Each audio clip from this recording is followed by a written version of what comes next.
What would you give up for love, power, or status in the medieval era? Would you trade away your family's future naming rights? Would you promise to feed an entire village for 10 years? Back in the often wild, sometimes weird world of medieval Europe, dowries were not always about land and coin. They could get truly strange. Number 10. The provision of an annual feast for all villagers for a decade. In the late 12th century, a peculiar dowry demand surfaced in the rugged forested marches bordering the Duchy of Aquitaine. The House of Montaigne, a lineage known more for its tenacity than its wealth, sought to secure a marriage alliance with the comparatively richer, though slightly less martial House of Valois. Lady Elara of Montaigne was a young woman of sharp wit and striking beauty, but her family's coffers were not as deep as the Valois desired. Lord Armand of Valois, the prospective groom, was an ambitious man keen to expand his influence and acquire a bride of good, albeit not top-tier lineage. Negotiations, as was often the case in such high-stakes medieval unions, were long and arduous, spanning several months and involving numerous emissaries traveling between fortified strongholds. The Valois family initially demanded a significant tract of fertile land, a collection of valuable jewels, and a hefty sum of silver coin. These were standard expectations, the typical currency of medieval marital exchange. However, the Montaigne family, while proud simply, could not meet these demands without significantly diminishing their own long-term standing. Their lands were strategic, yes, but not vast, or particularly fertile, and their liquid assets were modest. A stalemate loomed, threatening to scuttle the alliance altogether. It was during a tense meeting at a neutral abbey, the Abbey of Saint Denis-sur-Isle, that a truly unexpected counterproposal emerged from the Montaigne side, attributed by chroniclers to the wily old matriarch, Lady Elara, Elara's grandmother.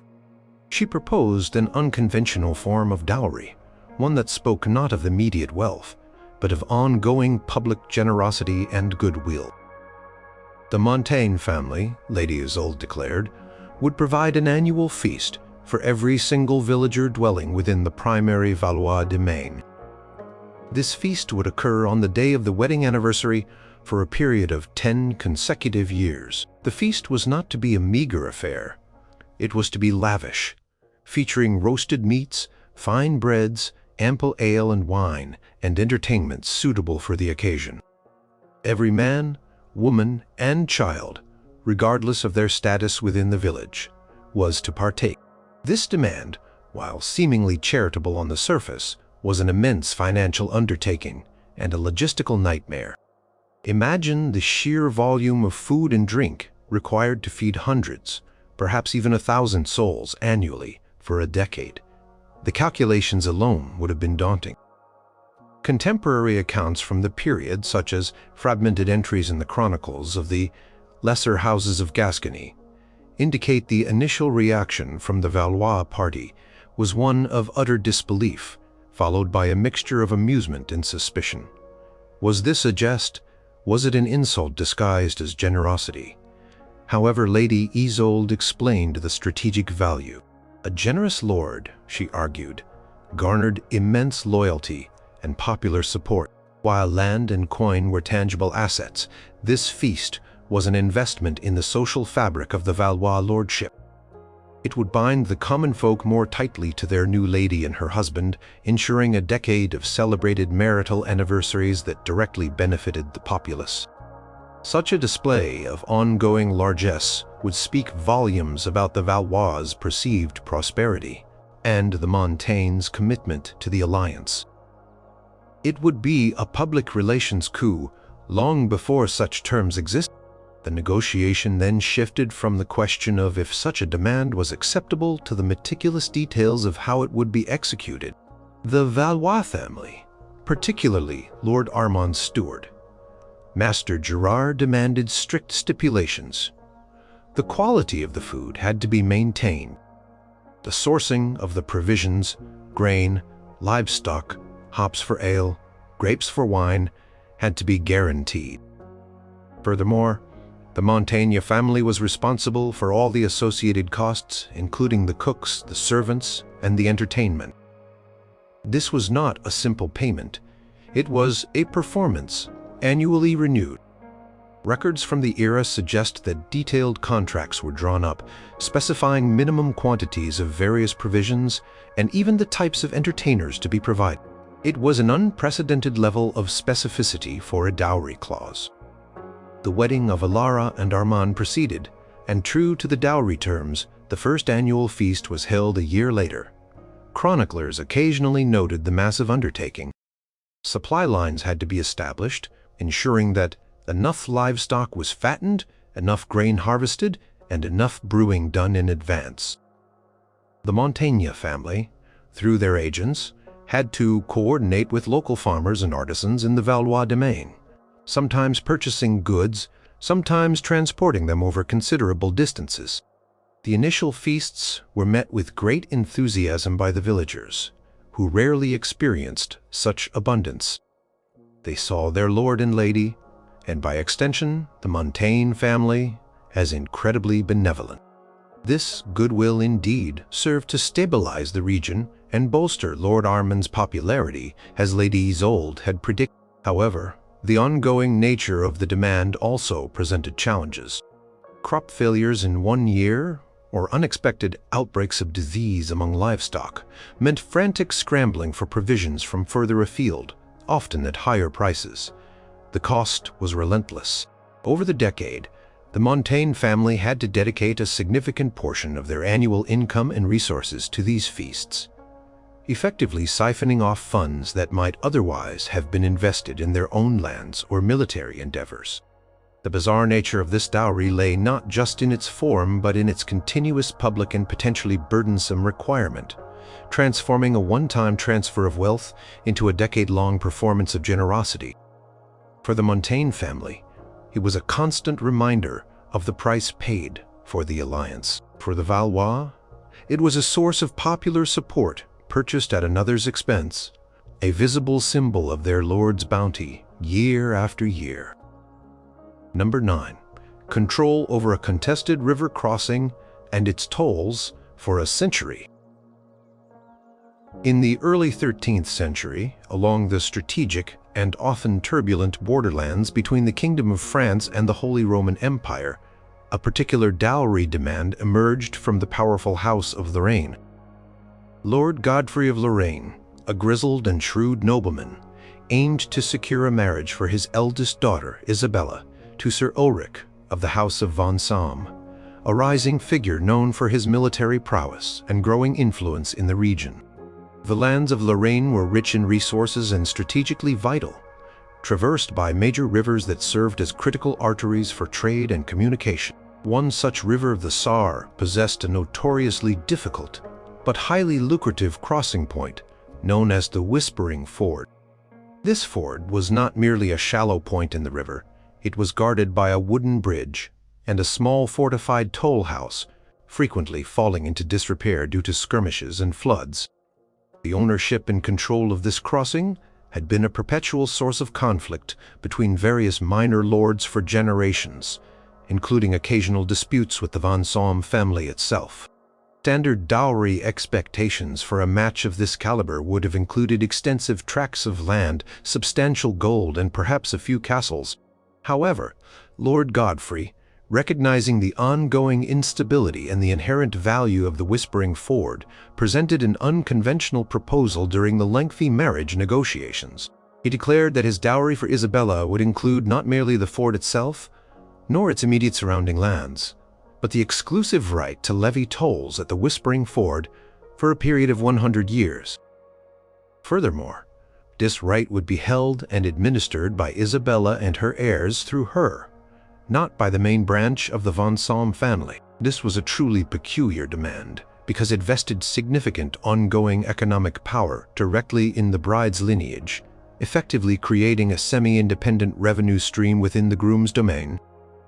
It also imposed a fixed extraordinary term of a century, far beyond the lifespan of any single individual, ensuring its impact for generations to come. Historians of the period, whose fragmented notes might appear in collections like the Annales Franco-Germanicae, occasionally refer to the intense negotiations surrounding this specific clause. The Von Salm family initially resisted, viewing it as an affront to their sovereign rights over their own territory. They had always claimed titular authority over the Whispering Ford, even if practical control was often contested. Ceding sole control over its tolls for a century, especially to a lineage tied to their bride, felt like a partial usurpation of their economic sovereignty. Lord Godfrey, however, was adamant. He argued that the ford, while valuable, was also a constant drain of resources due to its contested nature and the necessary maintenance of the bridge and toll house. By granting the rights for a century, Isabella's dowry would effectively remove the burden of conflict and upkeep from the Von Salms, while providing a clear, guaranteed income stream to her descendants. It was, he argued, a testament to his trust in the longevity of their alliance and a demonstration of his family's enduring support. The specific terms of the agreement were meticulously detailed. The Lorraine family, through Isabella, would be responsible for the repair and maintenance of the bridge and toll house, a significant ongoing expense. They would also provide a small garrison to protect the crossing from brigands and rival claimants. In return, every penny levied as a toll, whether for merchants, pilgrims, or common travelers, would flow into Isabella's coffers and subsequently those of her direct descendants. The Von Salms would gain the strategic benefit of a secure crossing without the financial or military burden of maintaining it, and the indirect benefit of increased trade through their lands. The bizarre nature was not just the long duration, but the complete financial autonomy granted to the bride's line over a vital contested asset, and the transfer of its maintenance liability. It was an unprecedented lease of strategic infrastructure. The impact of this dowry was profound. Isabella, once married, took immediate control of the Whispering Ford.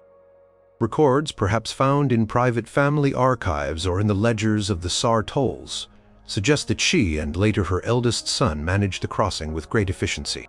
They invested in stronger construction for the bridge, hired diligent toll collectors, and maintained a tight control over the guards.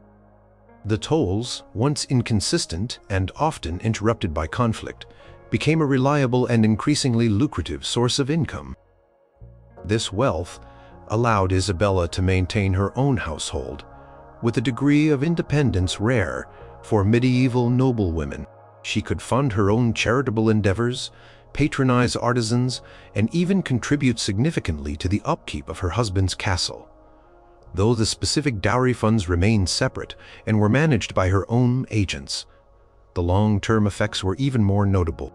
The century-long lease meant that successive generations of the Von Salm family had to contend with the ongoing presence of this semi-independent economic entity within their demesne, managed by a branch of their own family, but ultimately rooted in the Lorraine dowry. It was a constant reminder of the marriage contract, a living testament to a complex, perhaps even cunning, dowry negotiation. For the Von Salms, it ensured peace and prosperity at a critical juncture, but at the cost of absolute control over a vital choke point. For the Lorraines, it was a guarantee that their daughter's lineage would possess a significant and enduring source of wealth long after the initial wedding celebrations faded into memory. Number 8. The perpetual maintenance of a neglected ancestral tomb or chapel. In the heart of the Holy Roman Empire, during the mid-14th century, a dowry demand arose that stirred discussions among the courtly circles of Bavaria. The aging, but immensely pious, Count Otto of Hohenberg sought a suitable match for his youngest daughter, Lady Agnes. Agnes, though not destined for the convent, possessed a quiet demeanor and a deep sense of familial duty. The intended groom was young Lord Friedrich of the House of Kirchberg, a knight of good standing and growing influence, whose family, however, was relatively new to the ranks of the higher nobility. Kirchberg family had recently acquired a substantial estate, but their ancestral connections were not as deep-rooted or as hallowed as those of the Hohenbergs, a family with centuries of lineage and a well-established burial chapel. The Hohenberg family, like many of their peers, maintained an impressive private chapel, within which rested the remains of generations of their ancestors. This chapel, the Chapel of St. Walpurga, was a place of reverence and pilgrimage for the family, but it had fallen into a state of considerable disrepair over the preceding decades. The frescoes were fading, the roof occasionally leaked during heavy rains, and the very stonework showed signs of neglect. Count Otto, deeply concerned about the spiritual welfare of his forebears and the outward prestige of his line, saw an opportunity within the dowry negotiations for Agnes. His traditional demands for land and gold were modest, as was common for a third daughter. However, he then presented a most unusual and spiritually significant condition. The dowry for Lady Agnes, Count Otto declared, would include a modest sum of gold and a small parcel of land, but the primary and ongoing obligation would be the perpetual maintenance and restoration of the Hohenberg ancestral chapel, the Chapel of St. Walpurga. This was to be carried out at the expense of the Kirchberg family, specifically from the resources provided for Agnes's marriage, and was to continue indefinitely as long as the Kirchberg line endured. This was not a one-time payment for repairs. It was a perpetual burden, a never-ending commitment to the spiritual and material upkeep of another family's sacred space. Records from the period, perhaps found in monastic charters or the Registrum Matrimoniali Bavaricum, indicate the shock and surprise with which this demand was met. Dowries typically transferred assets. This transferred a lasting obligation, a spiritual custodianship. Lord Friedrich and his father, Baron Leopold, were initially taken aback. Their family had no direct connection to the Hohenberg ancestors, and the idea of constantly funneling resources into a chapel that was not their own seemed utterly illogical from a practical standpoint.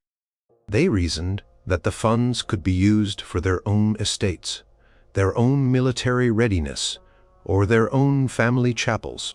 Count Otto, however, eloquently argued the spiritual and social merits. He posited that by undertaking this sacred duty, the Kirchberg family would not only demonstrate their piety and respect, but would also, by extension, gain a share in the spiritual merit accrued by the Hohenberg ancestors.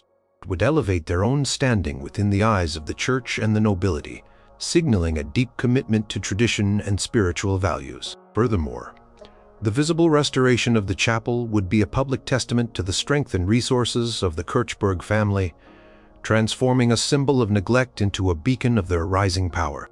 The specific terms of the agreement were meticulously drawn up, defining maintenance to include regular cleaning, periodic repairs to the roof and walls, restoration of the frescoes, and the provision of candles and vestments for occasional masses. The Kirchberg family would even be responsible for hiring and compensating a chaplain to reside near the chapel and oversee its spiritual duties. This was a complex, ongoing financial and logistical commitment that stretched far beyond the expected lifespan of any single person involved in the negotiation. It tied the future of the Kirchberg family's resources to the spiritual legacy of the Hohenbergs, creating a unique form of interfamilial spiritual patronage. Lady Agnes, it is said, took to her peculiar dowry obligation with quiet dedication. Upon her marriage, she ensured that the funds allocated for the chapel's maintenance were managed with precision. Master masons and skilled artisans were brought in to begin the arduous work of restoration. Fading frescoes were painstakingly restored, leaky sections of the roof were replaced, and the chapel's interior began to gleam with renewed sanctity. The local clergy, and indeed the broader community, noted the transformation with approval, often attributing it to the piety of Lady Agnes and the generosity of the Kirchberg family. Over the decades, the Chapel of St. Walpurga indeed became a testament to the Kirchberg family's commitment.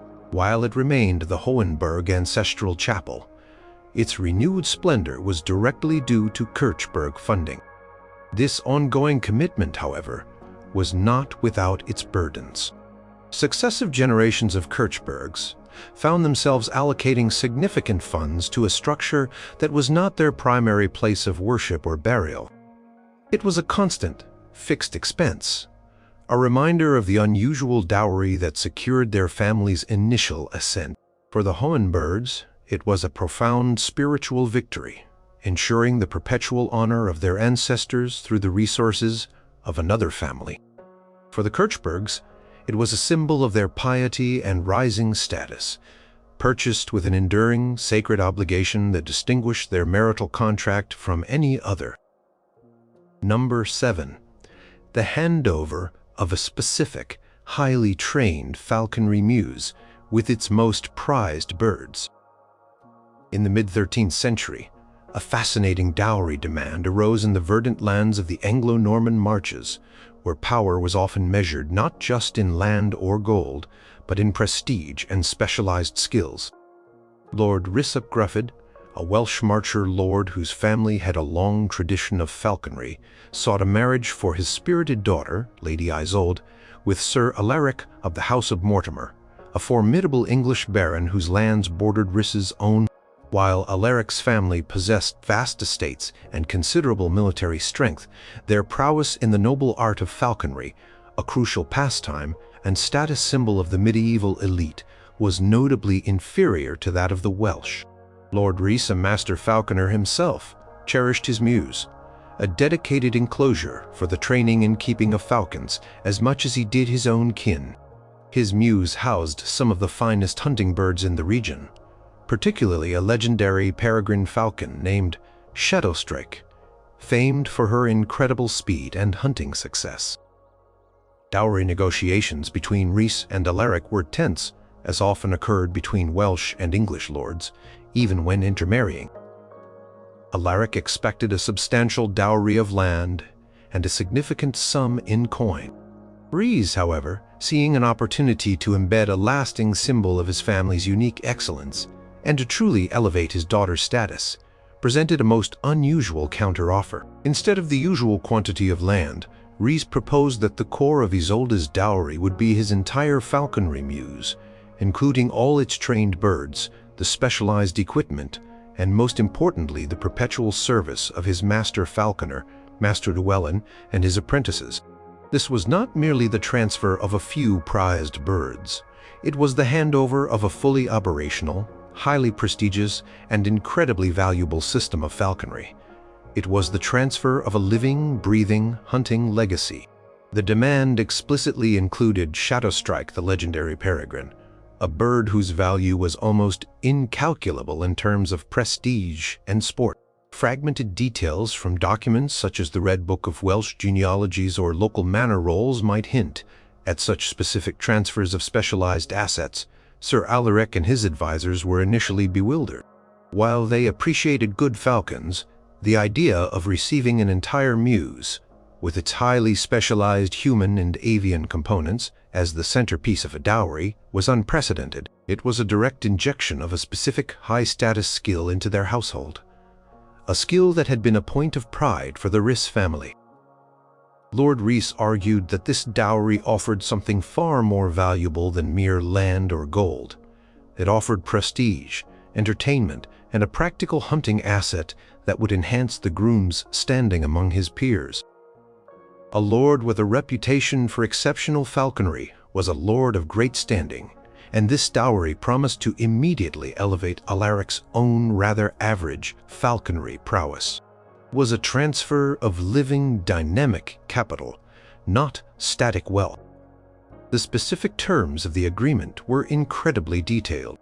Master Llewellyn was to remain in Sir Ulrich's service for the remainder of his life, training new birds and overseeing the Muse.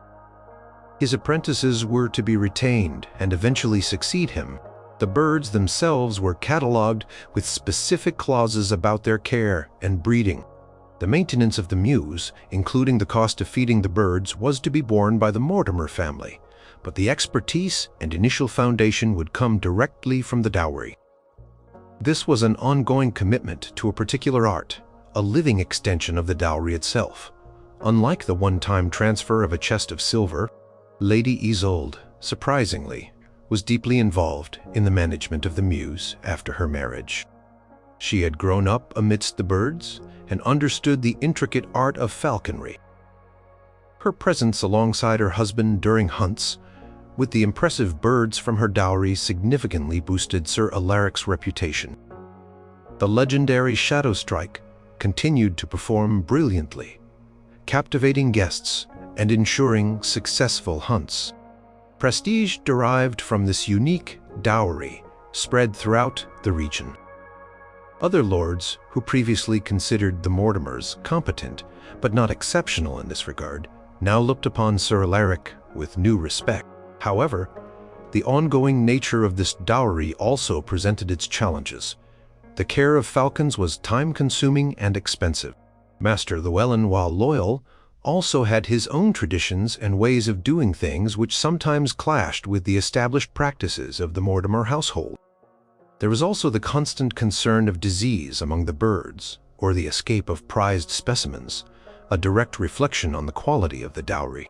For the Rees family, it was a clever way to pass on a cherished family asset in a manner that garnered maximum prestige for their daughter and secured a powerful alliance without bankrupting themselves. For the Mortimers, it was an immediate and highly visible elevation of their noble status, purchased through an extraordinary dowry that brought them a living, breathing symbol of prestige and skill. Number 6. The obligation to fund a specific, unfinished crusade or pilgrimage. In the early 15th century, a period marked by both lingering crusading zeal and increasing pragmatism among the nobility, a highly unusual dowry demand arose in the Kingdom of Bohemia. Lord Zdeněk of Rozmytl, a devout but aging nobleman, had made a solemn vow in his youth to undertake a grand pilgrimage to the Holy Land, perhaps even participate in a new crusade. However, advancing age and a dwindling fortune prevented him from fulfilling this deeply personal religious obligation. He sought a marriage for his last unmarried daughter, Lady Katarina, with Lord Jaroslav of Pernstejna, a younger, ambitious, and financially secure nobleman whose family had recently come into considerable wealth from silver mines. Typical dowries in Bohemia would involve land, perhaps a castle, and a substantial amount of silver or gold. Lord Zdeněk, however, possessed neither extensive additional lands nor significant liquid assets to offer.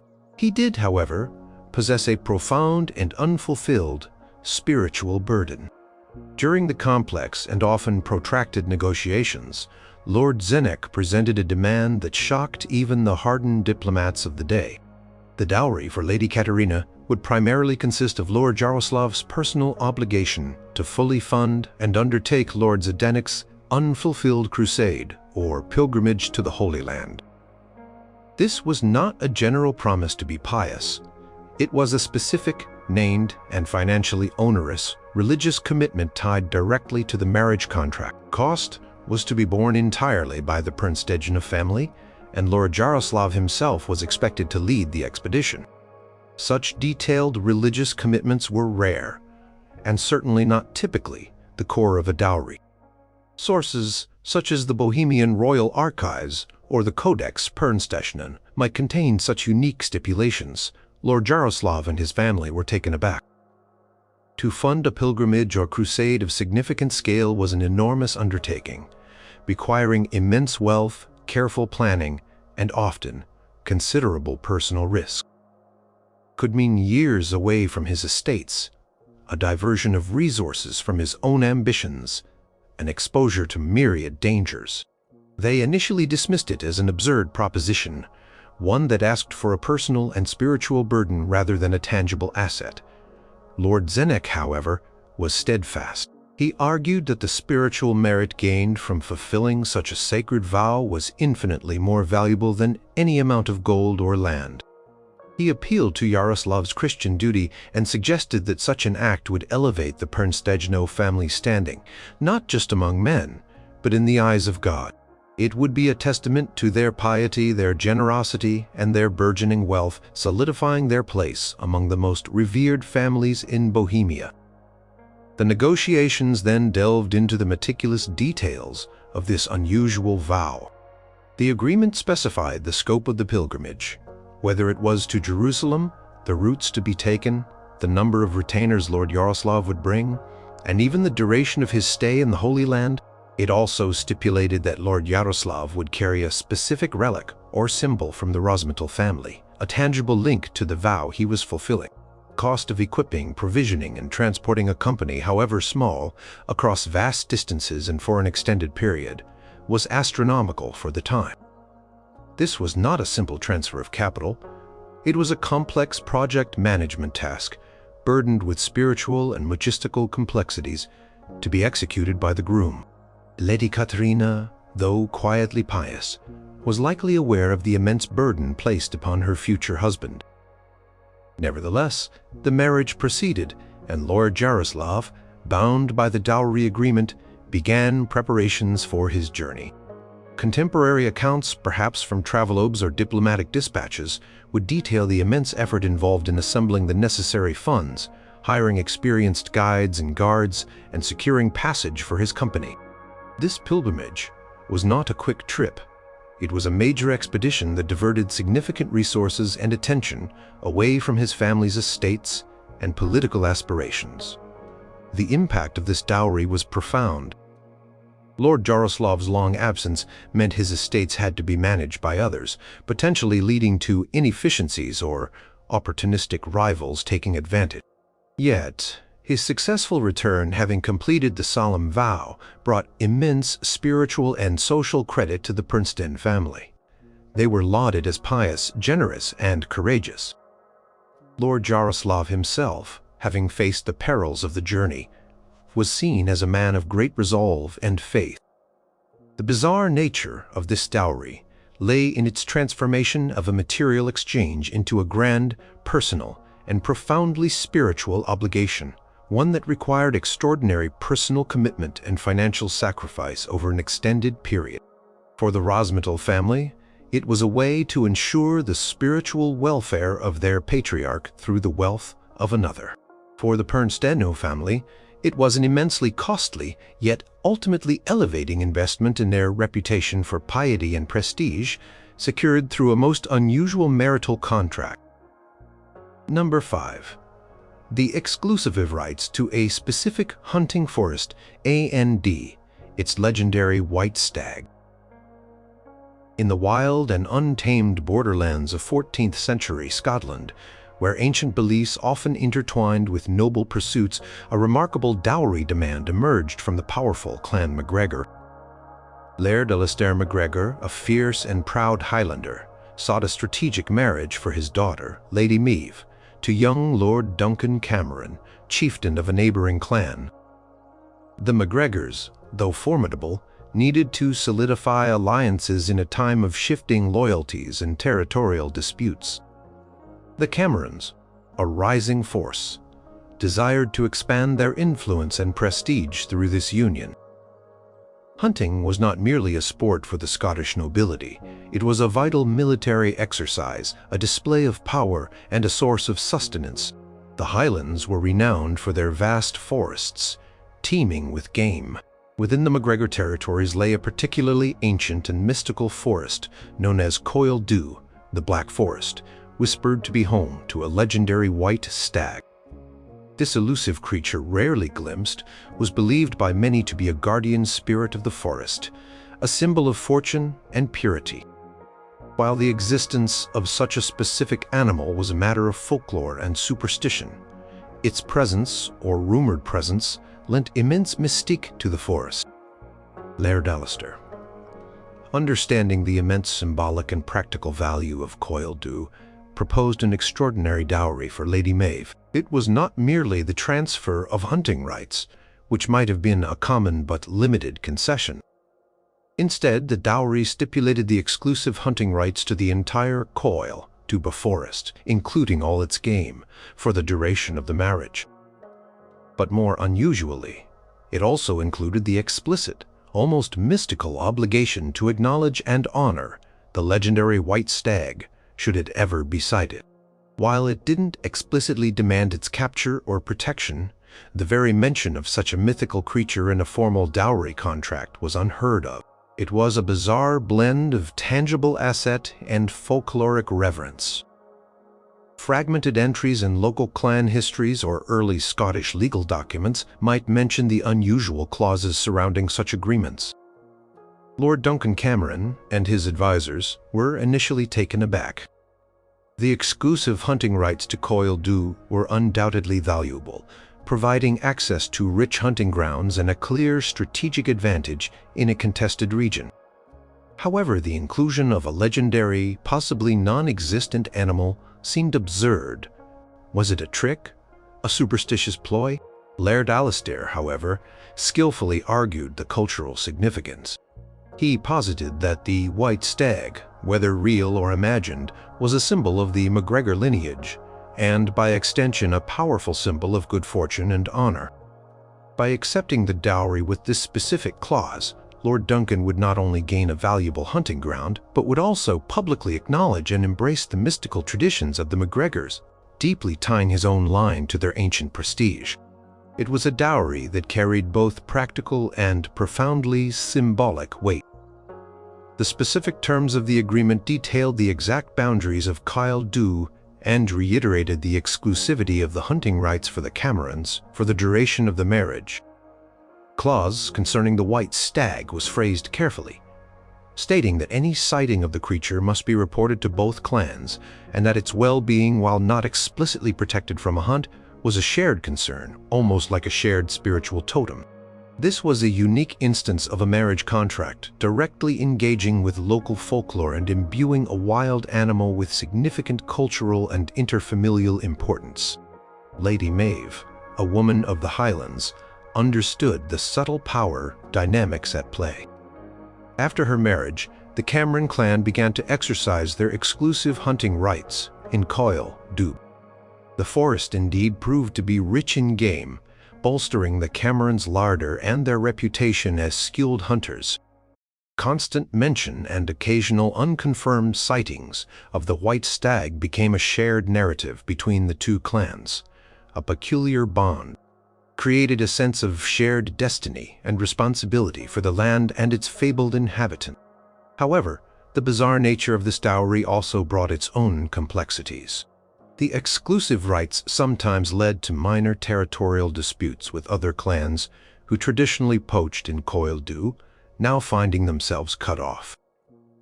And the white stag, while never definitively captured or killed, remained a powerful, almost spiritual presence. Any rumor of harm to a white deer, even a common one, would trigger concern and investigation from both families, a testament to the enduring power of the dowry clause. For the MacGregors, it was a clever way to transfer a valued, symbolically rich asset while preserving their cultural ties to it. For the Camerons, it was a tangible gain in hunting grounds combined with an intangible, yet powerful acquisition of shared myth and prestige, woven directly into the fabric of their marital alliance. Number 4. A collection of specific, rare relics or artifacts. In the mid-13th century, within the pious and often superstitious confines of the Holy Roman Empire, a dowry demand emerged that spoke less of earthly wealth and more of spiritual power. The House of Welf, a family of considerable standing but recently diminished temporal power, sought to marry their daughter, Lady Sophia, to Prince Otto of Brandenburg, a powerful and ambitious ruler whose family sought to enhance their prestige through ecclesiastical connections. The Welfs, though less influential politically, possessed a unique asset: a collection of relics, some genuine, some of dubious provenance, accumulated over centuries of pious donations and opportunistic acquisitions. Traditional dowries in this era involved land, gold, and other tangible assets that could bolster a family's military or economic strength. Prince Otto's family expected a substantial amount of territory, and perhaps a strategic castle. However, Lord Henry of Welf, a man of deep faith and shrewd understanding of the medieval psyche, proposed an entirely different form of dowry for his daughter. The dowry for Lady Sophia, he declared, would primarily consist of a curated collection of specific rare relics and ancient artifacts from the Welf family treasury. These included what was purported to be a splinter from the True Cross, a phial containing the tears of a forgotten saint, and a particularly ornate chalice, said to have belonged to Charlemagne. This was not merely the transfer of valuable objects, it was the transfer of spiritual capital and historical prestige, items whose value was not purely monetary but deeply symbolic and potentially miraculous. Scholars studying medieval church inventories or the Liber Danorum Principum might find fragmented references to such transfers. Prince Otto and his advisors were initially skeptical. While relics held immense spiritual importance, their economic value was difficult to quantify, and their political utility seemed limited compared to land or military aid. They questioned the authenticity of some of the pieces and the practicality of incorporating such items into a marriage contract. Lord Henry, however, argued passionately for their immense value. He contended that the possession of such powerful relics would elevate the Brandenburg family's spiritual authority, attract pilgrims to their lands, and enhance their standing with the Church. He also pointed out that the Charlemagne chalice, whether truly from the emperor or not, would symbolize a connection to imperial glory, an intangible but potent form of prestige. This dowry, he argued, was an investment in spiritual power and historical legacy, far more enduring than any fleeting sum of gold. The specific terms of the dowry agreement were incredibly detailed, almost like a museum inventory. Each relic and backed was meticulously described, its purported origin noted, and its authenticity attested to by various religious authorities, though, as mentioned, some claims were certainly debatable even then. Contract stipulated that the Brandenburg family would be responsible for the safekeeping and proper veneration of these relics. It also included clauses about their display and the potential for attracting pilgrims to the Brandenburg capital, thereby generating income and increasing their regional influence. This dowry was a direct transfer of spiritual and historical capital, not just physical wealth. Lady Sophia, having grown up surrounded by these relics, oversaw their careful transport to Brandenburg. Upon their arrival, Prince Otto, perhaps swayed by his father-in-law's arguments or simply recognizing the potential, ordered the construction of a magnificent chapel within his castle walls to house the collection. The relics were publicly displayed, and soon, reports of their miraculous powers began to circulate. Pilgrims, drawn by the tales indeed, started to arrive, bringing with them donations and contributing to the local economy. The Charlemagne chalice became a centerpiece of ceremonial events, lending an air of ancient authority to the relatively newer Brandenburg line. The impact of this dowry was subtle but profound. The Brandenburg family, previously known for their military strength, now gained a reputation for piety and spiritual importance. This boosted their political standing and attracted learned clerics and scholars to their court. However, the reliance on such a peculiar dowry also brought its own set of challenges. The constant need to authenticate relics, to maintain their spiritual aura, and to manage the influx of pilgrims became an ongoing responsibility. There were also occasional disputes with other families who claimed prior ownership of some of the artifacts, or rival monasteries who challenged the authenticity of the relics. For the Welfs, it was a clever way to leverage their unique historical assets to secure a powerful alliance, even when their temporal wealth was waning. For the Brandenburgs, it was a gamble on intangible value that, through clever management and popular belief, paid off handsomely in terms of prestige and spiritual authority, transforming a collection of old objects into a source of real power. Number 3. The naming rights to all future children. In the mid-11th century, during a period of intense Norman expansion and consolidation of power, a truly remarkable and deeply personal dowry demand emerged from the powerful House of Anjou. Duke Fulk, a formidable and intensely proud ruler, sought to arrange a marriage for his exceptionally shrewd and ambitious daughter, Lady Elara, to the young Duke Robert of Normandy. This alliance was critical for both families, promising to unite two powerful territories and potentially reshape the political landscape of northern France.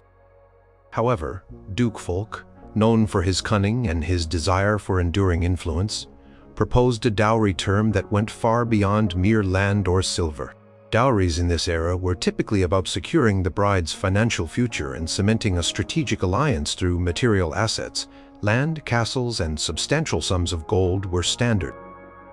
Duke Robert expected a significant portion of valuable Anjou territory, but Duke Fulk, perhaps recognizing the inherent strength of his daughter's character and his own desire to perpetuate his family's legacy, presented a demand that was deeply personal and incredibly forward-looking.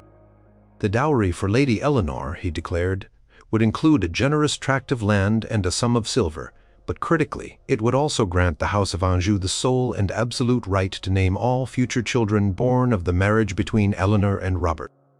This was not just about the firstborn son, which was sometimes negotiated for prestige. This was every single child, male or female, throughout their marriage. Such a stipulation was almost unheard of, infringing directly on the deeply personal and symbolic right of parents to name their own offspring. Records from the era, such as entries in the cartulary of the Dukes of Anjou or early Norman familial agreements, might carry veiled references to such peculiar conditions. Duke Robert and his advisors were utterly astonished. Naming children was a deeply ingrained custom, reflecting family lineage, honoring saints, or commemorating important events. To cede this fundamental right to the bride's family was an unprecedented intrusion into their dynastic autonomy. It meant that every child born of this union would carry a name chosen by the Anjou family, subtly but powerfully asserting their ongoing influence over the Norman succession.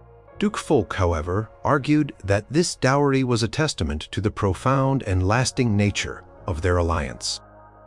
He posited that the names chosen would honor both families, weaving their histories together in a tangible, living way.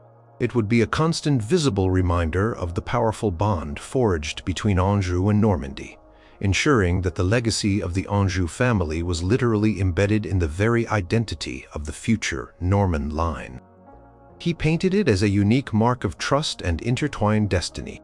The negotiations surrounding this clause were said to be particularly contentious, lasting for weeks. Ultimately, Duke Robert, pressured by the immense strategic benefits of the alliance, and perhaps captivated by Eleanor herself, reluctantly agreed. The specific terms were meticulously drafted. The Anjou family would provide a list of acceptable names, often drawing from their own ancestral lineage or from saints particularly venerated in Anjou, while the Norman family would have some input. The final decision rested with Duke Fulk and his successors. The contract even stipulated procedures for selecting names should disagreements arise, a testament to how seriously this clause was taken. Lady Eleanor, a woman of formidable intellect, embraced this unique aspect of her dowry upon the birth of her first son. The name was indeed chosen by Duke Fulk, a name from the Anjou line. Subsequent children also received names from the Anjou list, or names jointly agreed upon, always with the Anjou family having the final say. This meant that the Norman children bore names that perhaps deviated from typical Norman naming conventions, a subtle but constant reminder of their mother's influential dowry. The impact of this dowry was profound on a personal and dynastic level. For the Anjou family, it was a remarkable success, ensuring their direct influence over the identity and, by extension, the future lineage of a powerful neighboring ducal house. Every child born was a living testament to their enduring power. For the Norman family, it meant a partial surrender of their dynastic identity. While they gained a powerful alliance, their children carried names that symbolized a shared and in some ways externally dictated heritage. It was a constant, subtle assertion of Anjou influence within the Norman ducal family, a bizarre form of historical branding that lasted for generations, reshaping the very identity of a future ruling house. This dowry was a bold, unprecedented claim over the fundamental personal rights of the marital couple, transforming an abstract concept into a living, breathing part of the family's future. Number 2. a monopoly on a specific local commodity. In the bustling Flemish lowlands of the late 13th century, where trade and commerce rivaled military might as sources of power, a truly audacious dowry demand emerged from the ambitious merchant family of van der Velde.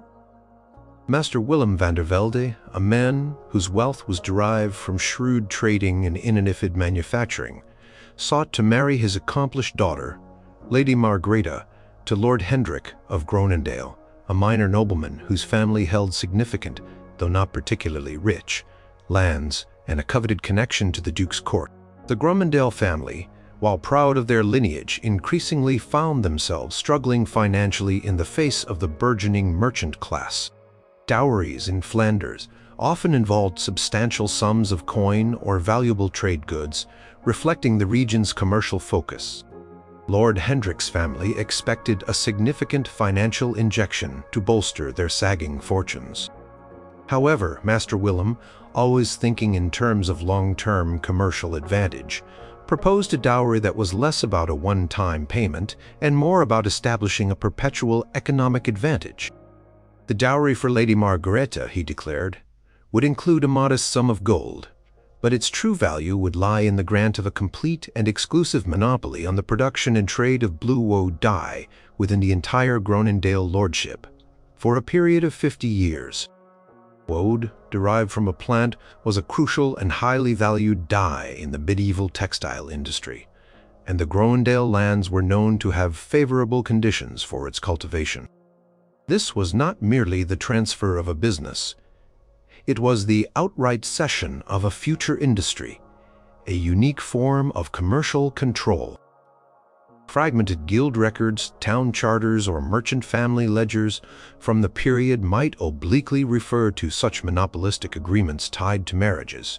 Lord Hendrik and his family were taken aback. While they understood the value of woad, the concept of granting a complete monopoly, especially for such an extended period, felt like a direct infringement on their lordly rights and the economic freedom of their tenants. It meant that every farmer growing woad, every dyer using it, and every merchant trading it within their lands would be beholden to the van der Velde family, operating under their exclusive license. Master Willem, however, argued the immense benefit. He explained that by granting the monopoly, the Groenendael family would not have to invest capital or expertise in developing the woad industry themselves. The van der Veldes, with their vast network and experience, would establish efficient production, ensure high quality, and guarantee profitable trade, with a portion of the profits, negotiated to be a significant percentage, flowing directly back to the Groenendael coffers as a perpetual income stream. It was, he argued, a guaranteed steady income, far more reliable and lucrative than a one-time lump sum. The negotiations were lengthy and complex, focusing on the precise terms of the monopoly. The agreement specified the extent of the territory, the period of 50 years, and the exact percentage of profits that would revert to the Groenendael family. It also stipulated that the van der Veldes would invest in new woad processing facilities and provide the necessary expertise to maximize production. Groenendaels, in return, would ensure the cooperation of their tenants and protect the monopoly against any infringements. This dowry was a bold venture into the intricacies of medieval commercial law, transforming a marriage contract into a detailed business partnership with a significant transfer of economic power. Lady Margaretha, having grown up in a merchant household, was herself astute in matters of commerce. After her marriage, she actively oversaw the establishment of the woad monopoly. Under her guidance, agents from the van der Velde family arrived in Groenendael, introducing new methods of woad cultivation and processing. Soon the blue dye, highly prized throughout Europe, flowed from the Groenendael lands, and a negotiated share of the profits began to fill the Groenendael coffers, providing a much-needed and steady source of income.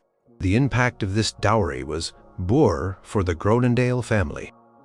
They experienced a newfound prosperity, allowing them to repair their castle, equip their retinue, and assert greater influence in regional politics. However, The bizarre nature of the monopoly also brought its own set of challenges. Created a complex dynamic between the nobility and the merchant class, with the Groenendaels, despite their lordly status, now economically tied to the expertise and success of the Vanderveldes. There were also occasional disputes with local farmers who felt exploited by the monopoly, or with rival merchants attempting to circumvent the exclusive rights. For the Vanderveldes, it was a brilliant strategic move, securing a valuable resource and extending their commercial empire through a marital alliance. For the Groenendaels, it was a crucial financial lifeline, but one that came at the cost of a long-term economic dependence and a surrender of direct control over a significant part of their domain's industry. Number 1. The perpetual service of a master mason. In the rugged mountainous regions of 12th century France, where formidable castles symbolized enduring power, a truly extraordinary dowry demand arose. Lord Bertrand de Montfort, a baron of ancient lineage, but whose ancestral castle, Château de Pierremont, was in a perpetual state of disrepair, sought a marriage for his daughter, Lady Isabella, with the influential Count Guy de Laval. The Lavals were a family renowned for their wealth and their magnificent, well-maintained fortifications. Lord Bertrand desired not just an alliance, but the practical means to restore his family's crumbling stronghold to its former glory. Traditional dowries at this time revolved around land, silver, and perhaps a few strategic horses or valuable tapestries. Count Guy expected a substantial dowry that would add to his already considerable wealth. However, Lord Bertrand, facing the ruin of his castle and keenly aware of the exorbitant costs of skilled labor, presented a demand that defied conventional expectations. The dowry for Lady Isabella, he declared, would include a modest sum of gold, but its most valuable and unprecedented component would be the perpetual service of the Laval family's renowned master mason, Master Etienne, and his entire retinue of apprentices and skilled stonemasons. This was not a contract for a specific building project. It was the outright transfer of a highly valuable, ongoing human resource. This meant that for as long as Master Etienne lived and was capable, he and his team would be dedicated to the ongoing repair and construction projects of the Montfort family, and upon his death, his successor, trained by him, would continue the service. Such a precise, perpetual transfer of skilled labor was unheard of in dowry agreements. Historical documents such as regional monastic records or fragmented family annals might contain hints of such unique arrangements. Count Guy and his advisors were utterly bewildered. Master Etienne was not just any mason. He was celebrated throughout the region for his architectural genius and his ability to construct impregnable defenses and beautiful chapels. His services were in constant demand, and his skills were considered a crucial asset to the Laval family's own building projects. To give him up, not just for a project, but perpetually seemed an astonishing sacrifice. Lord Bertrand, however, argued with cunning, posited that while land and gold were static assets, a master mason was a living, breathing, productive force. By providing Master Etienne, the Laval family would be making a far greater, more enduring contribution to the strength of the Montfort lineage than any sum of coin. He suggested that such a gift would visibly demonstrate the immense generosity and commitment of the Lavals to their new alliance, solidifying the prestige of their family in the eyes of all who witnessed the ongoing restoration of Pierremont. It was a dowry that invested in a living, skilled future. The negotiations surrounding this clause were protracted and intense. Count Guy eventually agreed, perhaps swayed by the strategic importance of the alliance, the sheer audacity of the demand, or the subtle flattery implied in asking for his most prized craftsman. Contract meticulously defined the terms. Master Etienne and his full company would relocate to Château de Pierremont. Their wages, food, and lodging would be borne by the Montfort family, but their very service was the dowry. The agreement stipulated that upon Master Etienne's retirement or death, his designated successor, also trained by him, would take up the perpetual obligation, ensuring a continuous flow of high-quality masonry expertise to the Montforts. This was a perpetual lien on human capital, an astonishing transfer of a critical, living asset. Lady Isabella, a woman of practical mind, perhaps understood the true value of this dowry more than any. Upon her marriage, Master Etienne and his team arrived at Château de Pierremont Castle, which had been crumbling for decades, slowly began its magnificent transformation. Walls were shored up, new towers began to rise, and the crumbling chapel was meticulously restored. Constant presence of skilled masons working tirelessly became a visible symbol of the Laval-Montfort alliance, a testament to the powerful dowry that brought such expertise to the Montforts. The impact of this dowry was immediate and profound. Château de Pierremont, once a symbol of the Montforts' waning fortunes, became a beacon of their renewed power, all thanks to the continuous skill provided by the Laval dowry. The family's military strength and their prestige in the region soared as their fortress became increasingly formidable. However, the bizarre nature of this dowry also brought its own set of unique challenges. Master Etienne, while loyal, was accustomed to the resources and prestige of the Laval court, and adapting to the more modest means of the Montforts sometimes led to friction. There was also the constant, significant expense of supporting an entire company of masons, a permanent drain on the Montfort coffers, though offset by the incredible value of the work performed. For the Lavals, it was an incredibly generous, continuous gift, a true testament to their commitment to the alliance, yet it meant surrendering a vital part of their own household's capability. For the Montforts, it was an unprecedented boon, turning their most pressing weakness into their greatest strength, securing their future through a truly extraordinary living dowry.